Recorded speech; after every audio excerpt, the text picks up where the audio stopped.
Welcome back to Connections That Matter.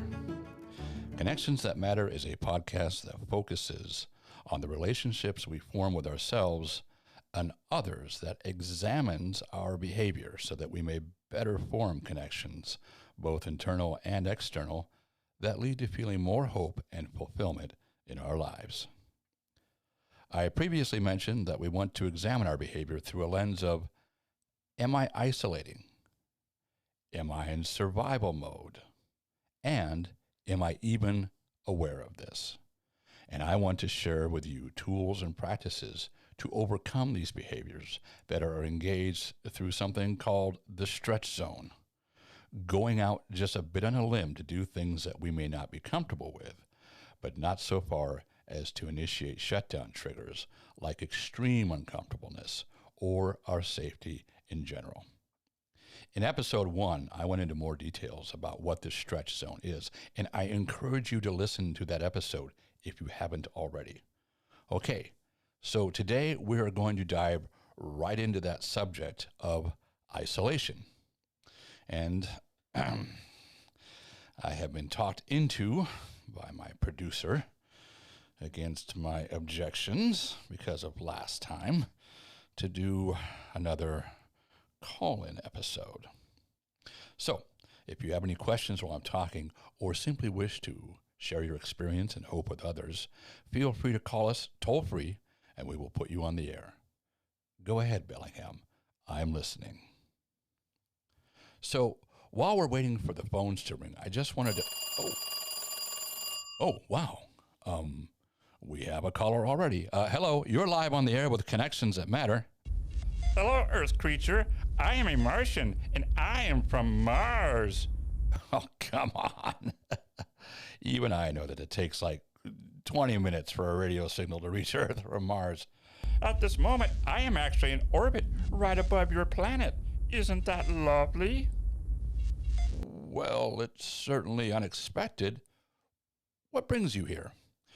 We received a radio transmission of your podcast on Mars, and it is my job to investigate the sources of all sentiently created radio transmissions. Isn't that lovely? Oh, fantastic. Well, when I started this podcast, it was in an attempt to reach out to others beyond my immediate sociosphere with a message containing tools and practices that can help folks to enrich their lives by making connections that matter. But well, I had no idea the reach would extend that far. On behalf of all of Earth, I welcome you. We come in, we are here in peace. That being said, what was it exactly that prompted you to call into the show today? You said today was about isolation. Well, I spend a lot of time alone in my spaceship between visiting the planets, and I like it. I find other beings so annoying. So I was wondering, why are you talking and addressing isolation? I mean, why is it even important for me, a listener, to think about? That is a great question. Oh, cold caller of the cosmos. We should start there. Addressing isolating behaviors is important because isolation doesn't just reflect how we feel. It actively shapes how we think and function. Left unaddressed, it tends to reinforce itself and quietly alters what we do, what we feel, and what we think. And through that, even our sense of identity. And to be clear from the get-go, fixing this is not about forcing socialization. I noticed you mentioned that you like to be alone in your spaceship. Well, that's fine. What it is about is restoring flexibility, emotional health, and the ability to make decisions and act independently. Go on. You have my undivided attention. And remember last episode when I said that damage done to me from relations I had in the past with other people could primarily be healed through relationships I have with other people now? Well, you see, when we isolate, we remove access to one of the most powerful regulators of emotional pain, other people. Healthy connection helps to A, regulate stress hormones, B, it provides perspective, C, it interrupts rumination loops, and those are recurring negative thoughts. We'll get into those. And D, it can also create emotional relief through shared experience. You see, without input from others, the mind becomes a closed system. Thoughts go unchallenged, and negative interpretations feel more true simply because nothing contradicts them. Most interesting, Earth creature. Can you give me an example? Well, sure. Isolation subtly over time shifts how we talk to ourselves. If unaddressed, we begin to believe things like, I'm not worth reaching out to, or people don't really care, or it's safer to stay withdrawn. You see, these are false beliefs that start to feel like objective truths over time, because when we stop engaging, we stop receiving objective evidence that contradicts these false beliefs. Our brain fills in the blanks, and it usually does so pessimistically. You sound like you've had personal experience with this. Isn't that lovely? Tell me about yourself. Go ahead, Earth creature. I'm listening. Okay. Well, sure. So again, a little more about myself. For years and years, I sought temporary relief from emotional pain through the overindulgence of alcohol. Alcohol is highly effective at temporarily numbing us, but when we are numb, we cannot effectively address any issues that cause the pain to begin with. And when we are sick with the side effects inherent to this habit, we also can't effectively address the origins of the pain that we are anesthetizing ourselves from. We simply wait for the next opportunity to become temporarily numb again. It's a vicious cycle that kills many people every year. Ironically, alcohol is often called a social lubricant. And it's true that I would be around a lot of other people who were also imbibing, and I was interacting with them actively. I mean, there was literally song and dance. But none of us were truly able to interact on a level of emotional honesty with ourselves and each other, because we were all literally numbing ourselves from that part of ourselves that needed help the most. The statistic for people who have solved emotional pains, suffered in life through the use of alcohol, and then moved on is 0%. The statistic of people who were permanently cured of any pain through the loss of life because they did not quit drinking is 100%. That's not opinion. That's a fact. So there we were all together having what we thought was a great time, well, until the hangovers hit.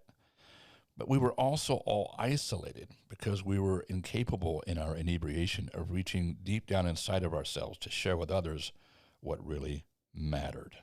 And we were incapable of relating to anything coming from anyone else that came from deep inside themselves that really mattered. We were incapable of forming connections that matter within ourselves and with each other. So we were together, but indulging in anesthetizing chemicals, keeping us isolated from ourselves, and therefore also keeping ourselves isolated from each other. Oh, but I have never touched this earth substance you call alcohol, so there is no way I could be isolating. Isn't that wonderful? Oh, I really wish that was true. But people or beings, such as yourself, engage in isolating behaviors as well. Many behaviors serve a purpose of anesthetizing ourselves from emotional pain as well. And while some are readily prevalent, some go quite unnoticed by ourselves and society. Acting out in anger continuously and behaving abrasively towards others and ourselves are two fairly obvious ones. Shifting fear and pain outwards through aggression is as old of a defense mechanism as time itself. And the folks that do this are quite often aware of its sourcing and its effects. So that struggle is for another conversation. I'm here today to cast light on subtle behaviors that often we are unaware of. One of the most overlooked behaviors that leads to isolation is overworking. And this goes unnoticed because society in general approves of and often rewards the result that this creates. There's often material gain, status, and accolades of all sorts that accompany overworking. I mean, the cliche is, my spouse is so successful, we have a wonderful life, but my spouse is never home. I feel like I don't even know my partner. Is there a Mrs. Martian in your life? Oh, I'm way too busy claiming other planets for rule by Mars to start a family. Claiming other planets? Okay, we're too short on time to delve into the ominousness of that statement. Let's stay on target. Topic. Let's stay on topic. Okay, so isolation is less about physical solitude and more about patterns of withdrawal. Things that we do, things we feel, and things we think. I'm going to repeat that. It's about things we do, things we feel, and things we think that reduce connections with others and parts of ourselves. And regardless of where you are in society, whether you are socially integrated, materialistically successful, or if you're homeless and not working, there are key observable behaviors within ourselves that often signal isolation regardless of who we are or where we are. Number one, things we do. These are the most visible and measurable signs. Declining invitations that we would have previously accepted. Not declining all invitations, but if we're declining invitations that we normally would have accepted, that is a sign of something that we do that's isolating. Canceling plans, especially at the last minute. Not initiating contact through text, calls, or conversations. Taking longer to respond or not responding at all. Choosing solitary activities by default, even when other activities exist. And this is a big one. Avoiding shared spaces like common areas and social venues. If you have roommates and no one ever sees anyone, isolation is occurring. These often happen gradually. Because it happens gradually, it feels like a preference rather than the shift that it really is. Now on to things that we feel. Isolation often includes pulling back emotionally, not just physically. If we're sharing less about our thoughts and feelings, if we're giving short, surface level responses, if we feel reluctant to be known deeply, if we are experiencing what's called emotional flattening, that's less enthusiasm, less openness. These are sometimes called emotional withdrawal, but we're going to refer to them as things we feel in plain language. On to signs that we or someone is isolating through things that are thought. So we've gone over what we do, what we feel, now what we think, okay? These are negative ruminations I mentioned earlier that go unchallenged by objectivity from others when we are alone or don't share honestly with others. I'm going to repeat that. These are negative ruminations that I mentioned earlier that go unchallenged by objectivity from others when we are alone or don't share honestly with others. We can be around other people and still be isolated. Unfortunately, these thinking patterns tend to reinforce isolation Common thoughts include, but are not limited to, they wouldn't understand anyways, or I don't want to burden anyone, or it's easier to handle things alone, or I just don't feel like myself around people. And here's a big one. I'll reach out later, but later seldom comes. These thoughts reduce motivation to connect and compound the issue in a downward spiral effect. These are all key signs that we are isolating in an unhealthy manner. Now, I haven't forgotten that you said you like being alone in your spacecraft, and humans too need solace. It's very important to have me time. So how do we spot the difference between isolation and healthy solitude? Here are some fundamental differences to look out for. Healthy solitude feels restorative, chosen, temporary, and grounding. On the other side of that coin, isolation feels protective or defensive, habitual or automatic, difficult to interrupt, and slightly diminishing over time. In short, solitude replenishes you. Isolation slowly reduces you. The most reliable early internal signal, one of the clearest signs of this internal shift, is that you stop sharing things you normally would have shared. And not because you consciously decided not to, but because the impulse to do so fades. Such a typical Earth creature you are. You're so good at labeling a problem, but you haven't produced any solutions, This is consistent with most of the radio signals we receive from your planet. Lucy always wants to be on the show, but Ricky won't let her. The A-Team has been on the run for a crime they did not commit for years, but they are never either captured or absolved. Oh, and those poor, poor castaways. It seems like they will never get off that island. That Gilligan is for sure a saboteur. Nobody accidentally fouls up that many rescue attempts. They should just toss him into the ocean. Isn't that lovely? Oh, okay, well, those are television shows. They're not, oh, never mind. Look, here's a few tools we can utilize once we recognize symptoms of isolation within ourselves.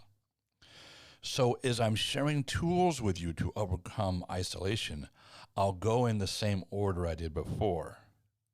Things we do, things we feel, and things that we think. And it's important to note that small steps that are outside of our comfort zone, but that are realistically completable, are way more effective at forming a foundation for change than trying to take huge leaps that immerse us in so much discomfort that it triggers us right back into our shells. First up is withdrawal and what we're doing to withdraw. So things we do. So when it comes to recovering from things that we do that involve withdrawal, the goal is to restore action before motivation returns. And that's not easy. But the hard reality of it is that motivation often follows what we do, not the other way around. We cannot sit around waiting to feel like it. We must activate, even though we don't feel like it. Here's a couple of tools, one for communication and one for our physical surroundings. The 2-minute reach out. Make connections so small that it bypasses resistance. Examples. Send one sentence, thinking of you. Or reply to just one message that you've delayed. Or share one link, joke, or observation. I do this all the time. Every one of my friends knows I love to send funny videos that I find on YouTube. One of the rules of this, so that we're taking small steps, is that it does not require a conversation. It only initiates contact. What this does is it rebuilds the habit loop of simply reaching outward. Another tool is the leave the house without a purpose practice. This practice is predicated by the fact that isolation strengthens when our outings are only conducted for utilitarian purposes. For example, only leaving for work or groceries, or with the services we have available today, only leaving for work and nothing else. We can counteract this by leaving purely to exist among others. Sit on a bench, walk through a bookstore, drink coffee in public. Notice that in doing these things, there is no social performance required, just exposure. This can retrain our nervous system to tolerate shared spaces. And side note, when you do these things, try to choose recurring environments, such as the same cafe, the same walking route, because familiarity reduces psychological load. Recovering from reduced expression of our feelings. The goal here is to restore emotional flow outward, not just inward. Isolation compresses us expressing how we feel. We want to reverse this gradually. Here's a tool for externalization practice. This is a good daily tool. Once per day, express one internal experience externally. For example, I felt strangely calm this morning, or I've been thinking about this memory lately, or something felt off today. Start with neutral observations. Expression reopens channels of feeling. And as we are doing this, gradually try adding on with the 10% rule. Don't try to fully open up with your feelings all at once. Instead, try increasing the emotional openness by 10% above what you are normally comfortable with. For example, if you normally say, work was fine, upgrade to, work was fine, but I felt a little off. The reasoning behind this gradualness is that small expansions feel safe to the nervous system. Another tool is, voice instead of text when possible. Voice sends feeling information more effectively. Try sending short voice notes or talking out loud, even briefly. Hearing yourself express feelings reduces the internal suppression. Another tool is labeling how you feel. Research in many fields shows that naming emotions also reduces suppression of our feelings. Privately or outwardly, if you're comfortable with this, say, I feel disconnected. I feel hesitant, or I feel closed. Unlabeled emotions remain trapped. I'm going to repeat that. Unlabeled feelings remain trapped. I'm repeating that because this tool is so important. It is so valuable that I am going to revisit this with an entire episode devoted just to that. But for now, we have to move on. Recovering from shifts in the way that we think that reinforce isolation. The goal here is to interrupt thoughts that maintain withdrawal. Isolation is sustained but believable but incomplete internal narratives, things you say to yourself. One tool is to diffuse what we're thinking. Instead of believing thoughts automatically, try to observe them. Try to visualize yourself outside of the thought. For example, change the thought, I don't want to bother them, to, I'm having the thought that I don't want to bother them. This creates distance between you and the thought, so that the thought becomes an event and doesn't feel like a command for the things that we do or don't do. Another tool is opposites action. When isolation urges withdrawal, do the opposite in small ways. If the urge is to ignore the message, then reply briefly.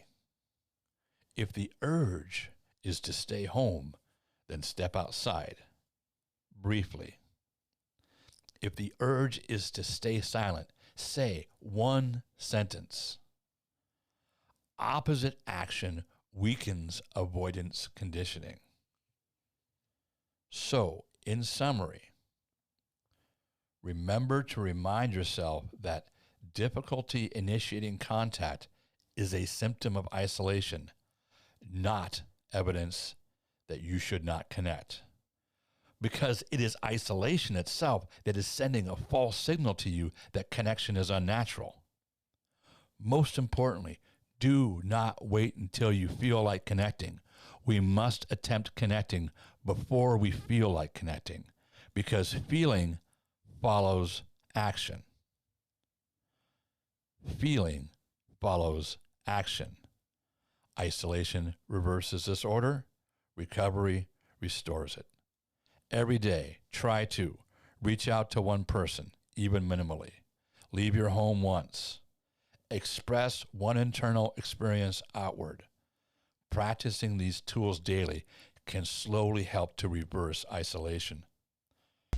Truly, you are a most fascinating earth creature. Oh, I am going to most certainly enjoy examining your brain. Wait, examining my... But none of this applies to me. I am a Martian, and I am, well, very, very different. Oh, hey, you know what? I've spent so much energy reaching out to the Earthlings listening. I failed to place emphasis on your individual needs and rather unique circumstances. Hey, let's start over, and I will try more to focus on you individually. Let's start with how you spend your time. What are your plans for, say, today? Oh, I'm so glad you asked. I'm very excited. For today, I'm going to destroy the Earth. Isn't that lovely? Wow. Oh, wait a minute. Did you just say you were going to destroy the Earth? Mm-hmm. No. Whoa. Just hold on a second. That would be extremely isolating behavior. And of the rather obvious nature. There's nothing subtle or underlying about destroying an entire populated planet. Hey, is that the sound of a doomsday weapon powering up? Hey, let's talk about this for a minute. Oh, I'm afraid the time for talking is over. Hey, who are you? What's up, Doc? Oh, my. What manner of floppy earth creature are you? And how did you get on my ship? Hey, don't leave that alone.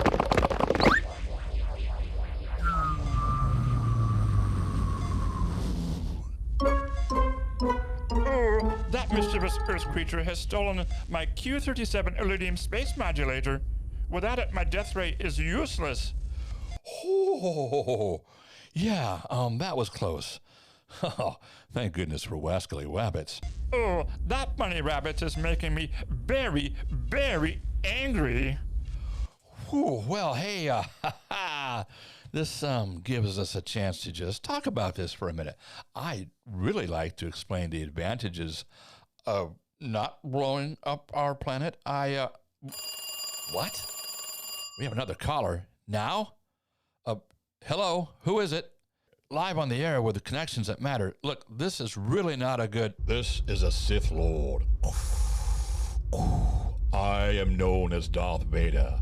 I am a Jedi Master who wields the unstoppable power of the dark side of the Force. Well, of course you are. And of course you would call me right now. Look, I've got kind of a situation on my hands right now.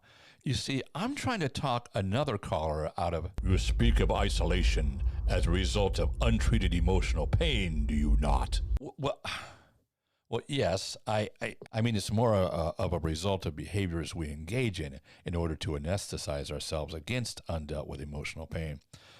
But we've kind of had to shift gears to try to avoiding an entire planetary catastrophe. I have been experiencing isolation as a result of my behaviors, and I feel it is because of undealt with emotional trauma. Oh, okay. Okay, let me shift gears. I was definitely in survival mode, which we'll get to in another episode if the Earth is still here. Okay, when do you think all of this began? What created the pain to begin with? It all began when I was but a boy in Mos Espa on Tatooine. It was discovered that I had force powers by the Jedi Knight, Liam Neeson, who had a promising student, Obi-Wan Kenobi. They took me away from my mother at an early age to train at the Jedi Temple on Coruscant. I missed her so much, but they instilled the Jedi principle of breaking away from emotional connections. They drilled it into me, and my love was repressed.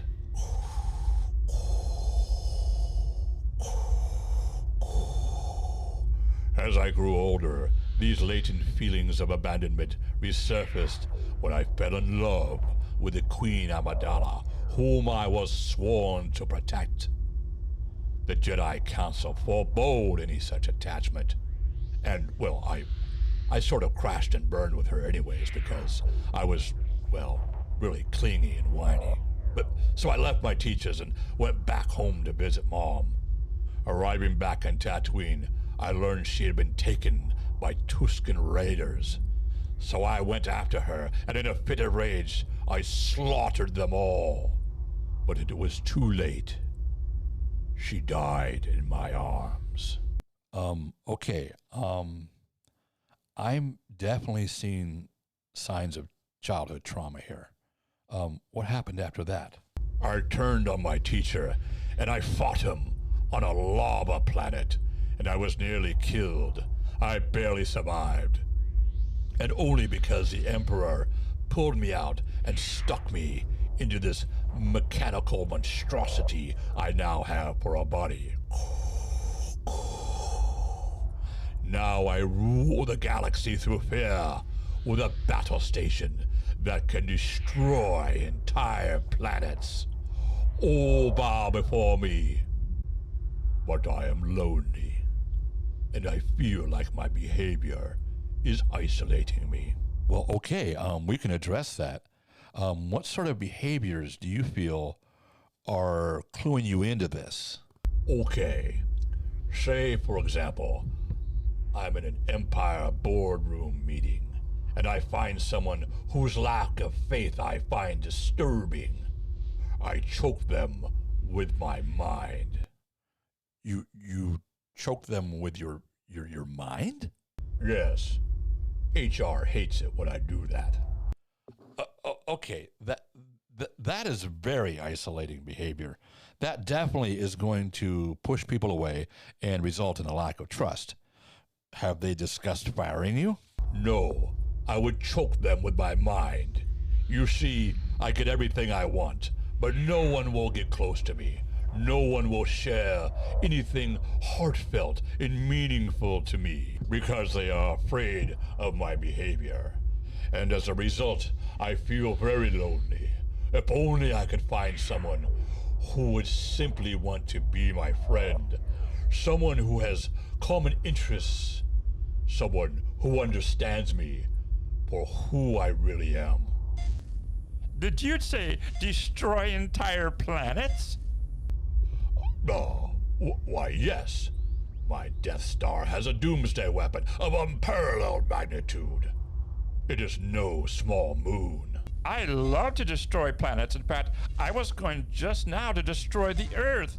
But a furry, flop-eared interloper has stolen my Q-37 Illudium space modulator and rendered my death ray inoperable.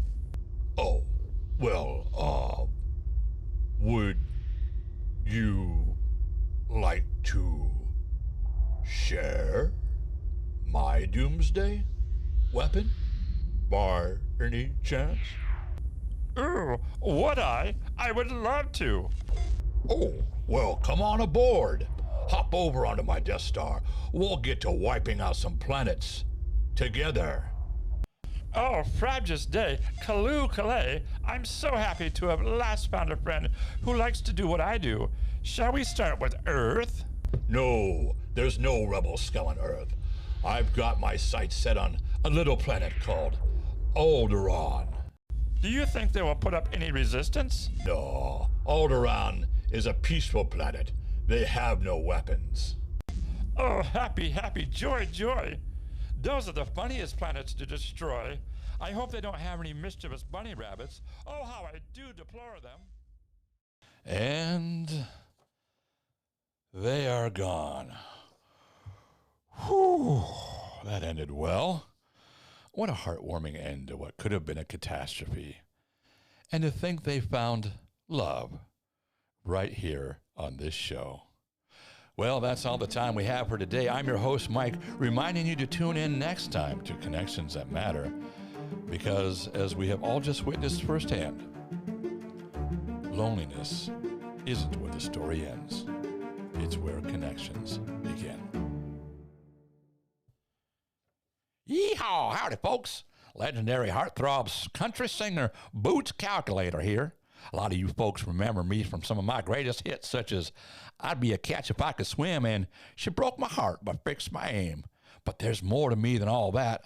All my life, my real passion has been mathematics. I hold a PhD, but no one listens unless I'm holding a microphone. And that's why I opened Calculator Warehouse, a bargain warehouse where you can get all your calculator needs at incredible discounts. We've got every kind of calculator you can imagine: algebraic, trigonometric, calculus, any kind of class you're taking, we've got the calculator for you. Teacher shopping for students, we've got whole pallets of calculators you can buy on hand right here in stock right now. If you need your integers factored by pi, come to Calculator Warehouse. Don't go through life wondering what your hypotenuse is. Figure it out right here at Calculator Warehouse. We're open 24 hours a day, 7 days a week. The savings you will receive are incalculable. And isn't that ironic? Do not take if you're allergic to mathematics. Side effects may include multiples, integers, denominators, fractions, and these side effects may compound themselves and increase exponentially. Consult a doctor immediately if you find yourself drinking formula.